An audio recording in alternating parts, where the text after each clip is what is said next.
Reflexões em 1 Coríntios, capítulo 3.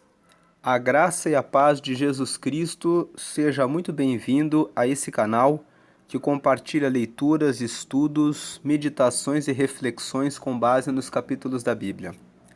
1 Coríntios, no capítulo 3, nos mostra, em primeiro lugar, que discutir placas de igreja é uma questão de carnalidade. É uma questão meramente humana discutir se é melhor ser católico ou ser evangélico, ou ser protestante, ou ser da igreja A, B ou C. Essa questão já foi comentada por Paulo logo no capítulo 1, mas aqui no capítulo 3 ele volta a tratar a respeito desse assunto. Ele diz assim, versículo 1: E eu, irmãos, não vos pude falar como a espirituais, mas como a carnais, como a meninos em Cristo. Versículo 2: Com leite vos criei, e não com manjar, porque ainda não podíeis, nem tampouco ainda agora podeis. Verso 3: Porque ainda sois carnais, pois havendo entre vós inveja, contendas e dissensões, não sois porventura carnais e não andais segundo os homens? Verso 4: Porque dizendo um, eu sou de Paulo, e outro, eu de Apolo, porventura não sois carnais?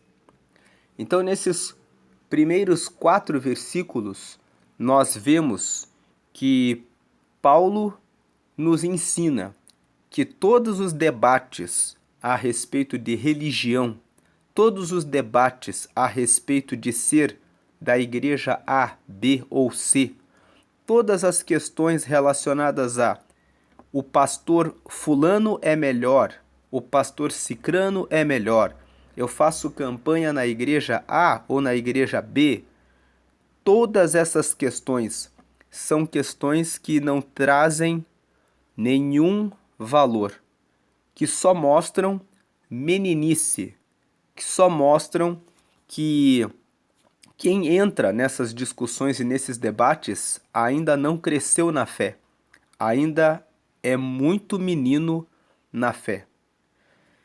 Paulo fala que o povo de Corinto não deveria estar nesse nível, porque eles tinham recebido leite, ou seja, eles haviam recebido crescimento espiritual gradual.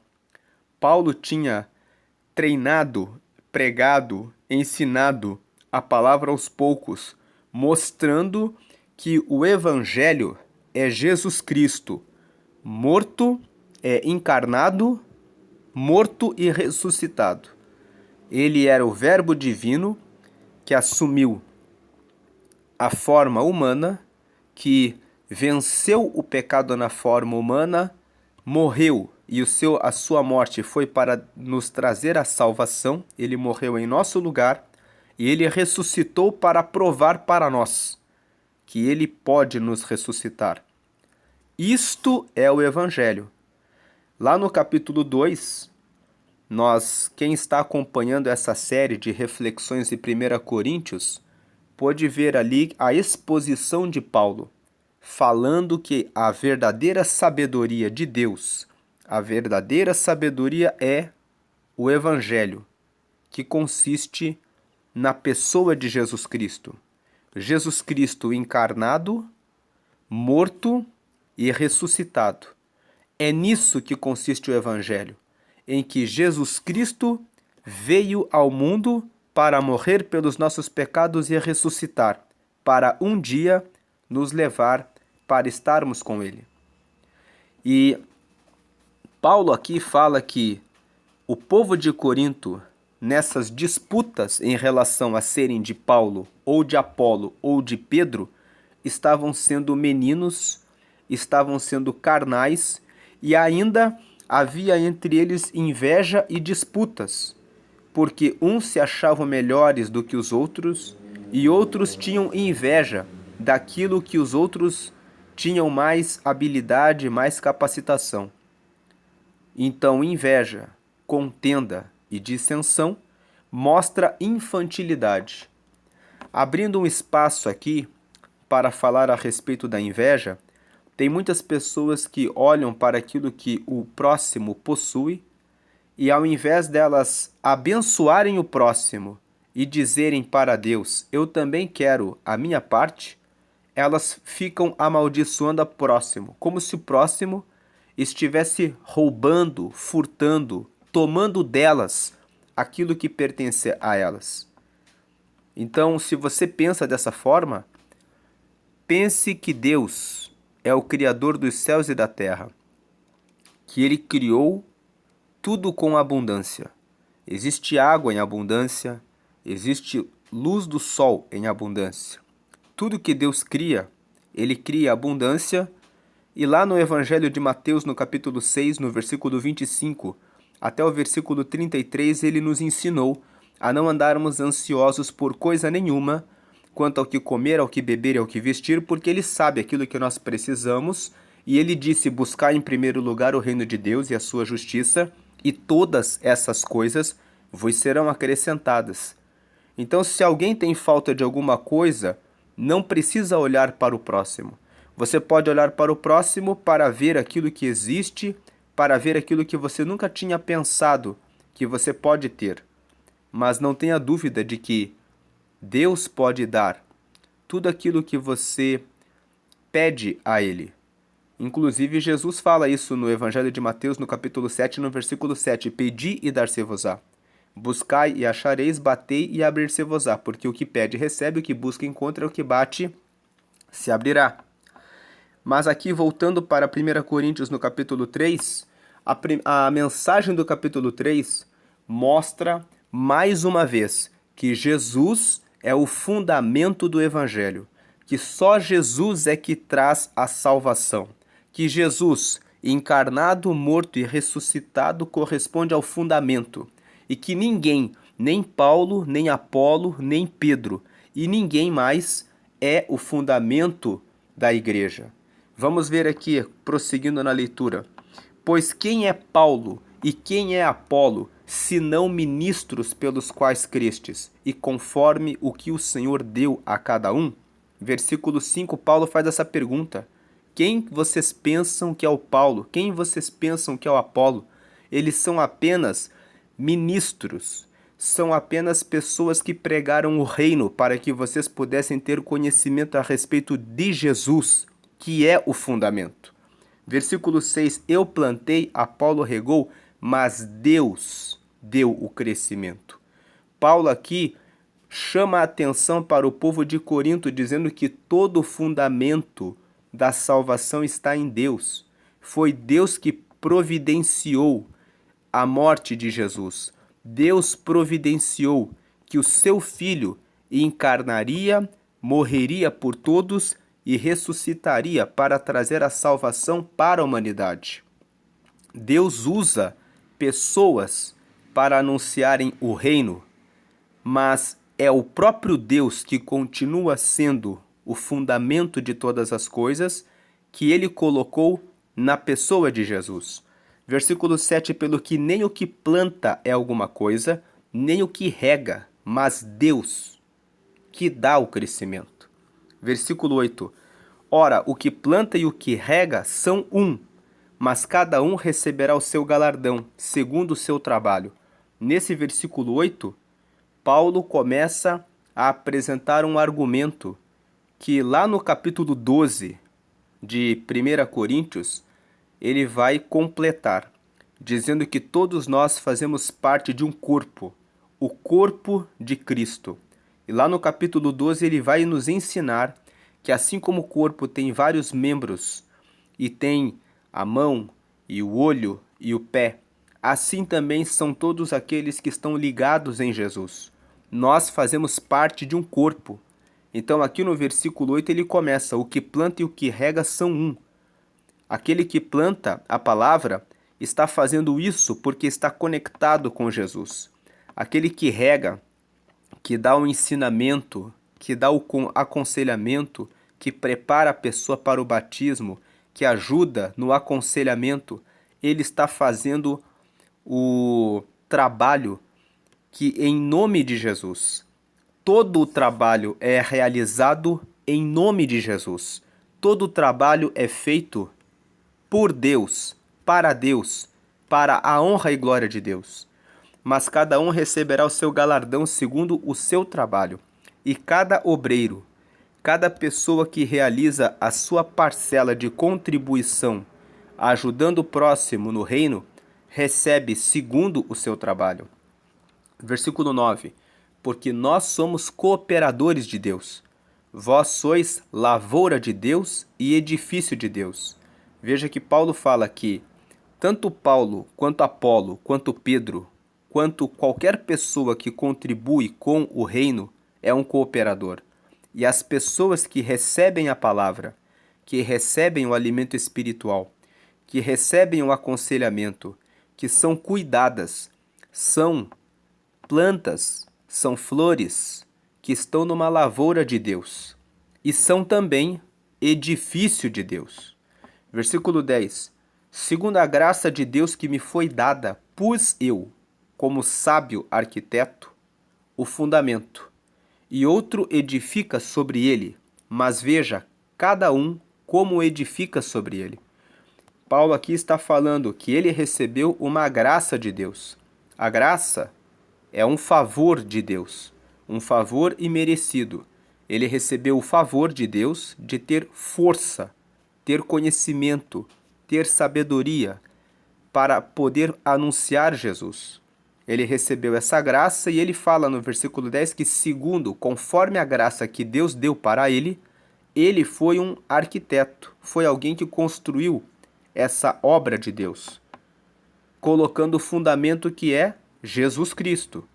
E outro edifica sobre ele, ou seja, quando ele não pode estar ali, continuando a ensinar, a aconselhar, a ajudar as pessoas a permanecerem em Jesus, e vem Apolo, e vem Pedro, e vem outros que estão ali trabalhando sobre as pessoas para que elas permaneçam em Jesus, eles estão edificando sobre o edifício. E vem o versículo 11, porque ninguém pode pôr outro fundamento, além do que já está posto, o qual é Jesus Cristo.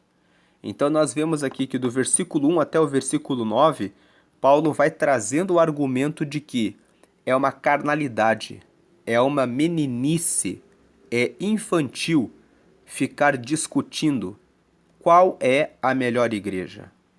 Todas as igrejas têm um ponto falho. Quando nós lemos em Apocalipse, nos primeiros capítulos, quando o Senhor Jesus fala para que João, que estava na ilha de Patmos, escrevesse as cartas, ele fala: escreve ao anjo da igreja que está em Éfeso. O anjo da igreja era o pastor responsável por aquela igreja. E nós vemos que para as 7 igrejas sempre há uma palavra de fortalecimento e de correção.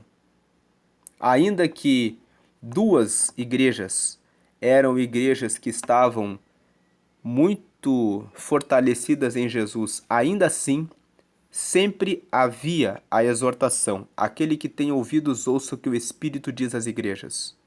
Sempre existe um alerta para que se mantenha firme em Jesus.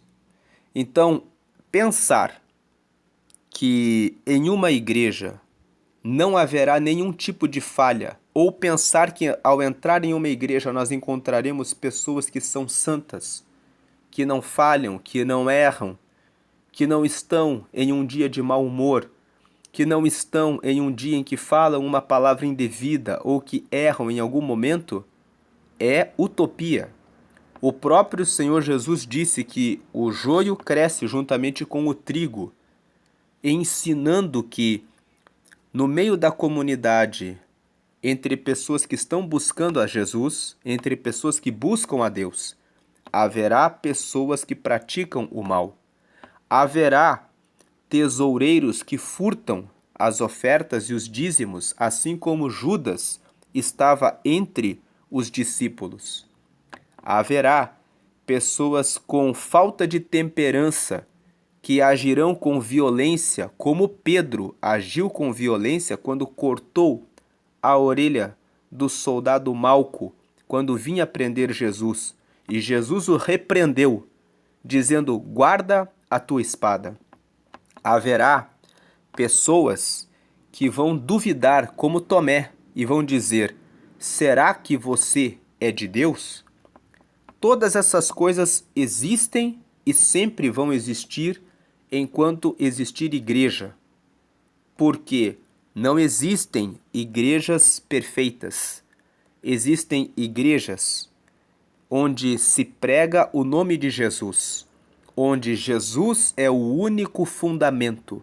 E o que importa é que o fundamento não errou, ele não pecou, ele não falhou.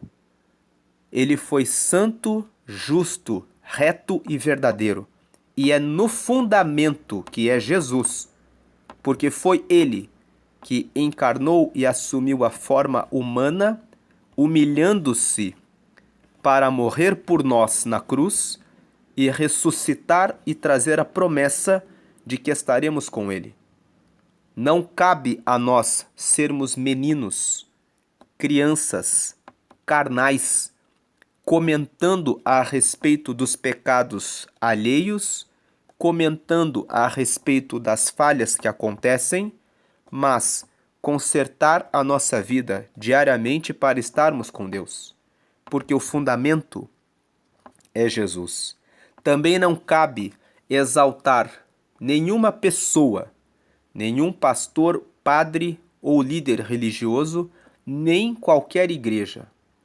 Sabemos que todas têm boas obras e todas também têm as suas más obras e as suas falhas.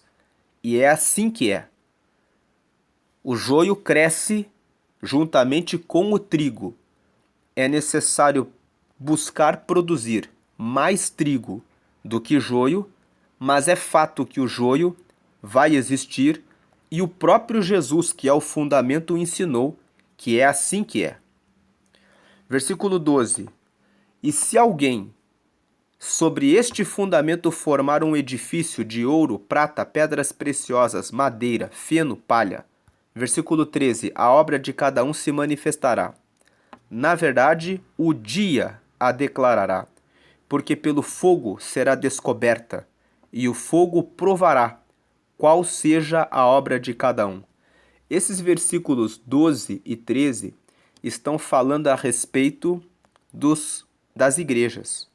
Se alguém sobre Jesus forma um prédio, forma um edifício, forma uma doutrina, uma construção, faz uma igreja, e faz uma igreja de ouro, de prata, de pedras preciosas, de madeira, de feno, de palha, a obra de cada um se manifestará. Aqui, o ouro, a prata, as pedras preciosas, a madeira, o feno e a palha, está falando a respeito das diversas formas, das diversas maneiras como as igrejas podem ser construídas. Cada uma das igrejas tem a sua doutrina, cada uma das igrejas faz a leitura da Bíblia e a sua interpretação para apresentar para o povo que começa a frequentar a igreja. Então, se alguém sobre Jesus forma um edifício de ouro, de prata, de pedras preciosas, de madeira, feno ou palha, a obra de cada um se manifestará. Paulo está dizendo assim: a igreja Assembleia de Deus, a igreja católica, a igreja adventista, a igreja quadrangular, a metodista, a presbiteriana, a luterana, cada uma das igrejas constrói um edifício, constrói um conjunto de doutrina. E os conjuntos de doutrinas que são criados pelas igrejas são variados. Assim como existem vários tipos de materiais para a construção de um edifício, também assim as igrejas fazem as suas leituras bíblicas e constroem os seus edifícios, as suas doutrinas, para serem apresentadas para as pessoas.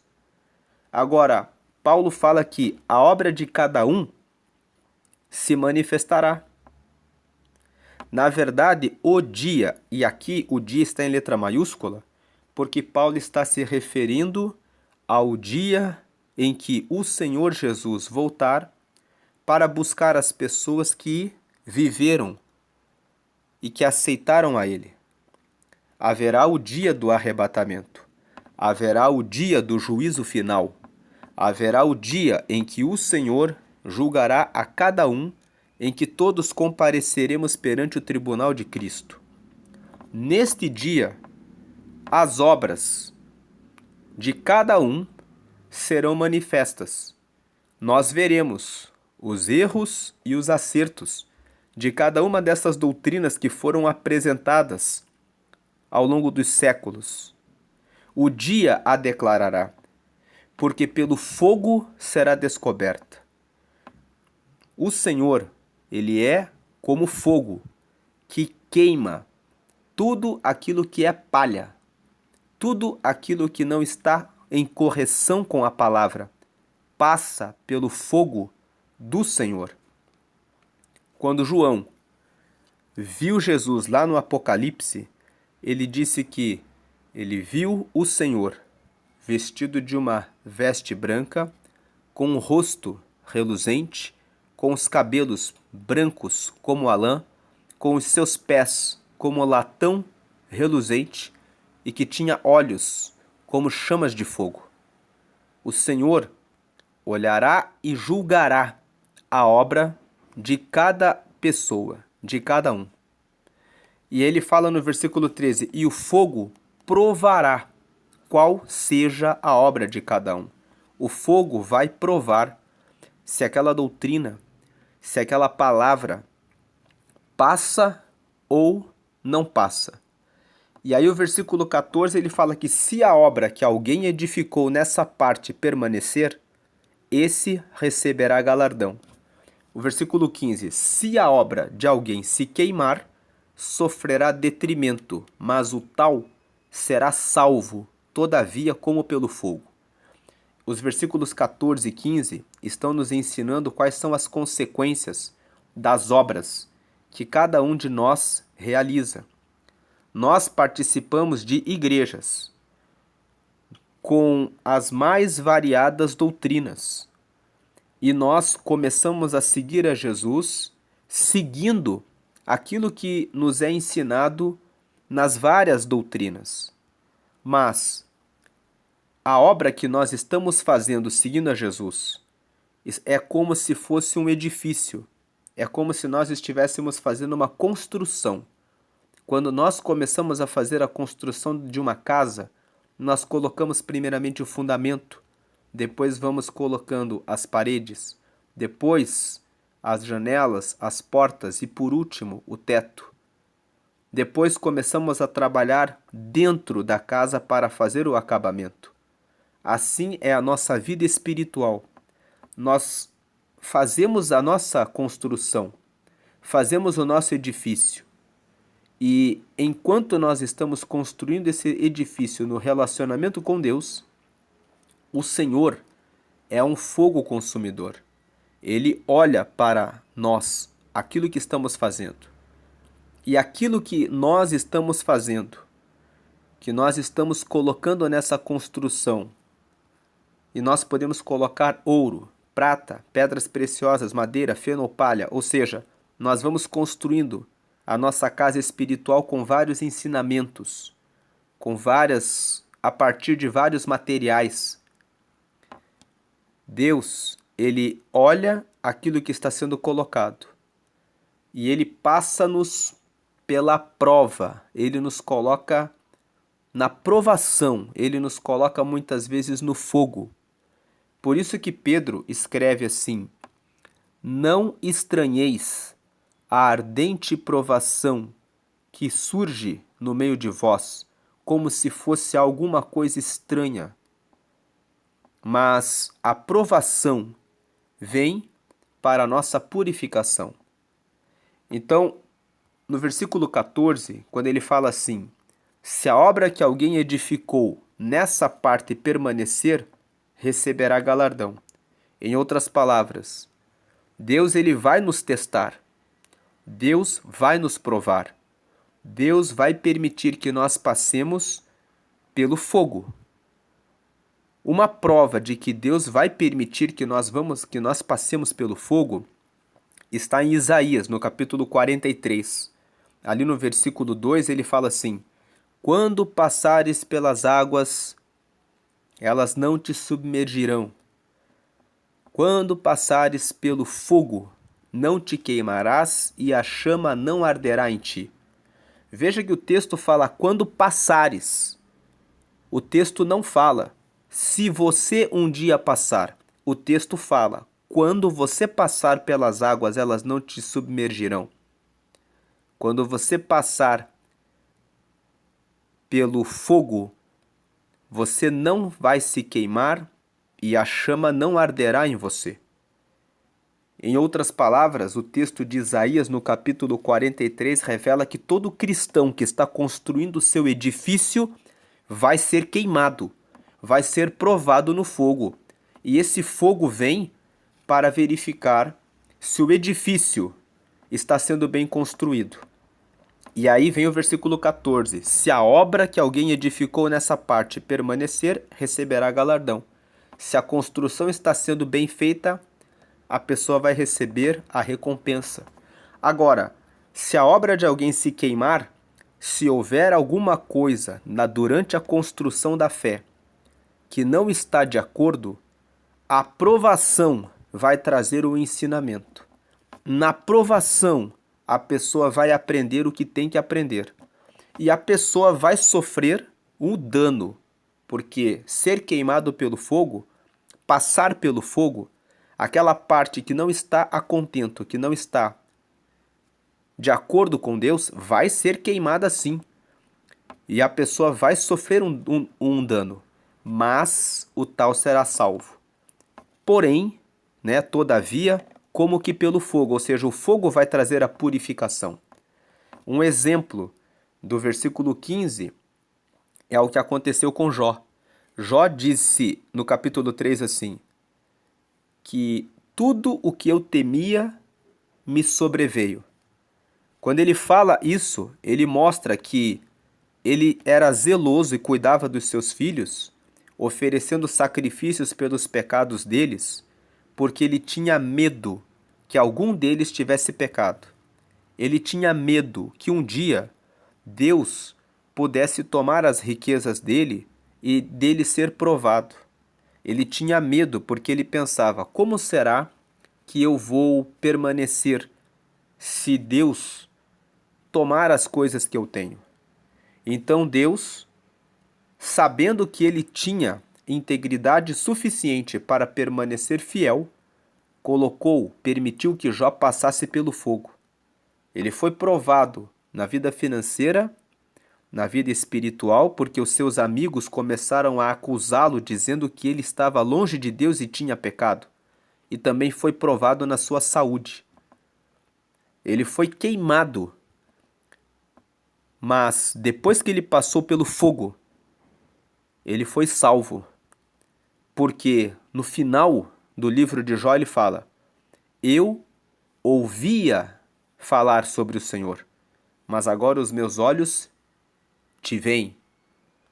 Em outras palavras, a provação pela qual Jó passou colocou ele na firmeza com Deus.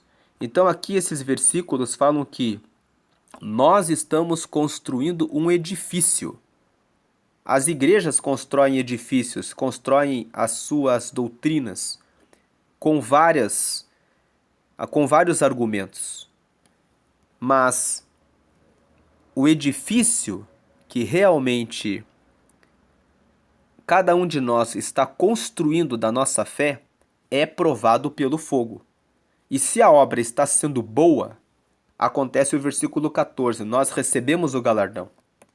Mas se a obra estiver com algum dano, com algum defeito, o fogo que Deus permite que consuma aquilo que não presta, vai queimando aquilo que deve ser tirado de nós e que precisa ser arrancado de nós. Agora, a terceira parte de 1 Coríntios capítulo 3 fala que nós somos templo de Deus e que nós vamos dar conta daquilo que nós fazemos com o nosso corpo. Veja os versículos 16 e 17. Não sabeis vós que sois o templo de Deus? Quando ele fala templo de Deus, ele está falando que nós somos a morada do Espírito Santo e que o Espírito de Deus habita em vós. Versículo 17: se alguém destruir o templo de Deus, Deus o destruirá, porque o templo de Deus que sois vós é santo. Essa questão dos versículos 16 e 17 nos remete à questão de como nós cuidamos da nossa alimentação, como nós cuidamos dos nossos pensamentos, da nossa saúde mental e como nós cuidamos da prática de atividades físicas. As pessoas pensam que falar a respeito de atividade física, falar a respeito de dieta, daquilo que nós comemos, e falar a respeito da leitura de livros sobre espiritualidade, sobre finanças, sobre nutrição, sobre esportes, é algo que faz parte do mundo secular.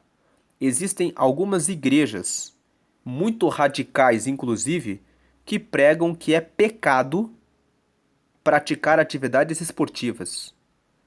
Porque na natação você mostra o seu corpo. Porque no futebol existe violência. Porque nas academias de musculação existe o pecado da lascívia e da luxúria. Na verdade, pessoas que pregam esses tipos de argumentos são pessoas que têm a sua mentalidade voltada para o pecado. Porque o corpo em si nada é, mas a mente poluída que olha para o corpo com cobiça é que configura o pecado. O pecado está na própria pessoa, que na verdade não faz a distinção entre o que é pecado e o que não é pecado. Porém, se a pessoa tem essa fraqueza, não tem domínio próprio em como olha o corpo das outras pessoas, é melhor que se prive de ir para uma praia, que se prive de frequentar uma piscina para manter a sua santidade. Mas cada um tem a sua fraqueza. Porém, acusar as pessoas que têm a sua mente tranquila e limpa em Deus é injusto. É injusto aquele que tem fraqueza com bebidas alcoólicas acusar aquele que toma uma taça de vinho com equilíbrio e com domínio próprio, julgando o outro pela sua fraqueza. Então, quando nós estamos analisando essa questão do nosso corpo, existem muitos debates, existem muitas questões que são muito difíceis. Porque tem aquela pessoa que consegue ir para a praia, tem a sua esposa, tem o seu marido, tem os seus filhos e fica muito em paz com relação a estar em uma praia. Mas existem aquelas pessoas que têm uma fraqueza muito grande com relação a estar em um ambiente como a praia. E olham para todos os cantos e todos os lados e ficam com a sua mente com cobiça, pensando em lascívia, em prostituição e em adultério. Existem outras pessoas que têm uma fraqueza muito grande com relação a bebidas alcoólicas. Elas não conseguem simplesmente beber uma taça de vinho para harmonizar com uma refeição.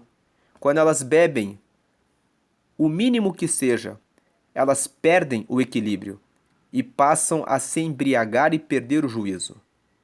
Cada pessoa sabe qual é o seu limite.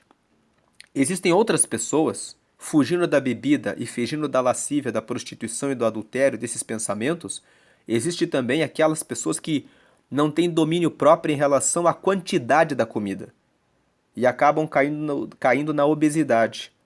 Elas começam a comer e depois elas querem pudim, sorvete, todo tipo de sobremesas. As sobremesas são boas, mas elas precisam ser consumidas com equilíbrio. Tem pessoas que não têm domínio sobre o açúcar, precisam colocar 3, 4 colheres de açúcar em um café. Pode parecer, não é pecado, eu estou apenas colocando açúcar no meu café. Mas o pecado está em que o excesso de açúcar traz diabetes. O excesso de açúcar traz Alzheimer na velhice. Então você está destruindo o seu corpo, você está destruindo a sua saúde, você está destruindo a morada do Espírito Santo. Você precisa conservar os seus pensamentos e a sua memória para que quando você estiver na velhice, você ainda possa ter conselhos para dar aos seus netos, para que você possa estar de pé, dizendo que o Senhor é Deus e que Ele traz a salvação. É necessário cuidar do nosso corpo, tanto na mente, quanto na alimentação, quanto na prática dos esportes, quanto aos lugares em que vamos para manter os nossos pensamentos puros e retos, quanto ao que bebemos e quanto ao que comemos. Porque o nosso corpo e a nossa mente foram feitos por Deus e nós somos a morada do Espírito Santo. E aí depois, no versículo 18 a 20, Paulo fala para que ninguém se julgue sábio. Veja os versículos 18, 19 e 20. 18. Ninguém se engane a si mesmo. Se alguém dentre vós se tem por sábio neste mundo, faça-se louco para ser sábio. 19. Porque a sabedoria deste mundo é loucura diante de Deus, pois está escrito, ele apanha os sábios na sua própria astúcia. Versículo 20. E outra vez, o Senhor conhece os pensamentos dos sábios, que são vãos. Esses versículos 18, 19 e 20 estão nos falando a respeito da sabedoria secular. O mundo criou toda uma doutrina, dizendo que o homem é o centro do universo, que o homem é o centro de todas as coisas, que o homem é aquele que descobre, é aquele que está lançado no mundo para conhecer e descobrir como usar as forças da natureza a seu favor.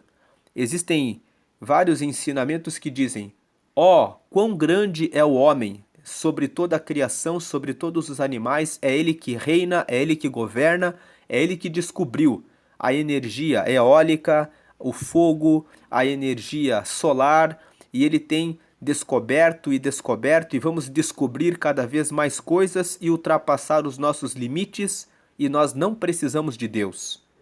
E Deus é uma ideia ultrapassada. Deus não é nem uma pessoa, é apenas uma ideia que os antigos inventaram para dar respostas para coisas que eram desconhecidas. Não se havia como explicar o fogo, mas hoje nós sabemos que onde existe oxigênio, existe combustão, vai existir o fogo.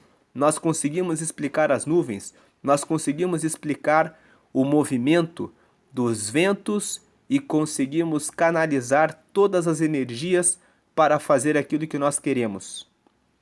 Até dominar sobre o próximo, nós conseguimos usando a psicologia, conhecendo como as pessoas agem, como elas reagem, criando vícios nas pessoas, criando dependência nas pessoas, e nós podemos dominar. Então os seres humanos, eles usando essa sabedoria humana, essa sabedoria perversa, existem livros que ensinam como convencer uma pessoa a fazer o que você quer.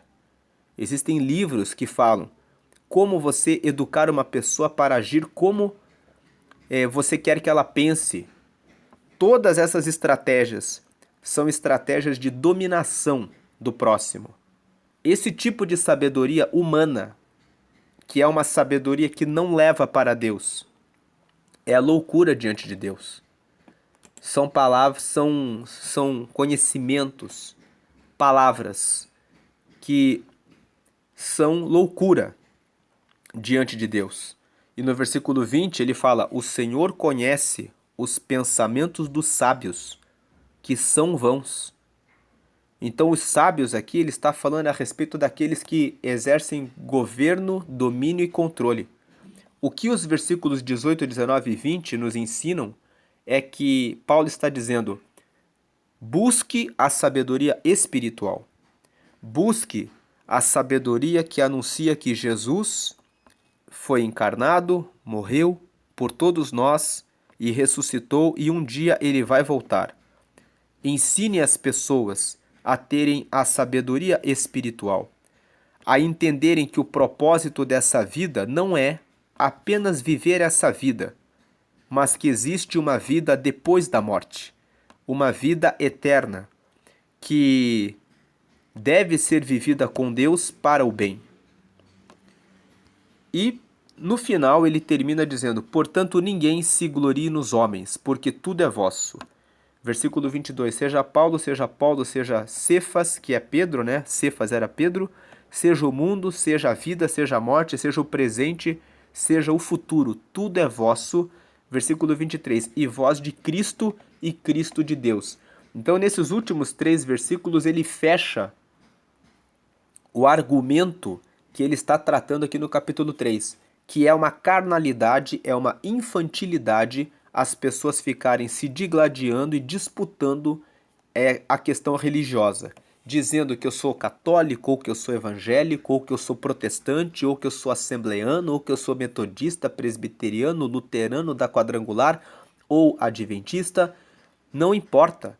O fundamento que nos leva a Deus é Jesus Cristo, encarnado, morto por nós na cruz e ressuscitado, demonstrando que ele tem poder para nos trazer a salvação. Todo o conhecimento humano que tem sido construído nos últimos dias para afastar o ser humano de Deus, dizendo que o homem é o centro das atenções, é louca, é sabedoria humana, é sabedoria completamente equivocada. A única sabedoria é que nós vivemos aqui na terra para servir a Deus e para ajudar o próximo, ajudando os nossos irmãos. Todas as pessoas a entenderem que existe uma vida depois da morte, que é a vida eterna, e onde as pessoas vão passar essa eternidade. Tudo que nós fazemos aqui na terra deve ser honrado e dedicado para Deus. E o nosso corpo físico é a morada do Espírito Santo.